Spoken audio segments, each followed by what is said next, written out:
விஜய் வந்து நான் குருன்னு சொன்னாங்க, தப்பாக சொல்லிட்டீங்க. எனக்கு தான் விஜய் குரு.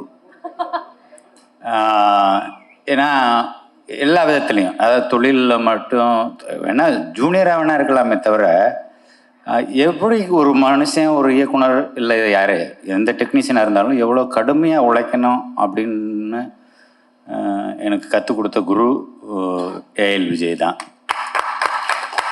ஒரே வார்த்தையில் சொல்லணும்னா அவன் எனக்கு தாயுமானவன். என்னோட நல்லது கெட்டது எதுவாக இருந்தாலும் முதல் ஆளாக வந்து நின்று அதில் பங்கெடுத்து உடன்பிறப்பா, நானே சொல்லிட்டேன் தாயுமானவன்னே சொல்லிட்டேனே, அது மாதிரி தாயும் தகப்பனுமா இருந்து என்னை பார்த்துக்கிறவன். அவன் எப்போவுமே நல்லா இருக்கணும்னா நான் என்ன நினைக்கிறேன் நானும் அவனை நினைக்கிறேன்றது 100% ரொம்ப மனப்பூர்வமாக சொல்லிக்கிறேன், விருப்பப்படுறேன்.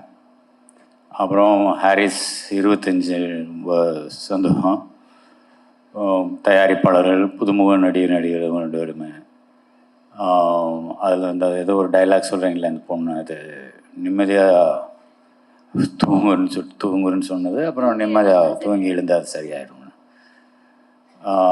தூங்கி எழுந்தால் சரியாயிடும். ஆனால் தூங்காமே ஒரு மனுஷன் வேலை பார்த்துட்டு இருக்காருன்னா அது ஏஎல் விஜய் தான்.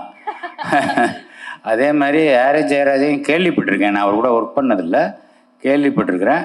அவரும் வந்து எந்த நேரத்தில் எந்திரிச்சு ஸ்டுடியோவுக்கு வருவார், எந்த நேரத்தில் வந்து அவருக்கு ரெடி பண்ணிவிட்டு கூப்பிடுவாருன்ற மாதிரிலாம் சொல்லுவாங்க.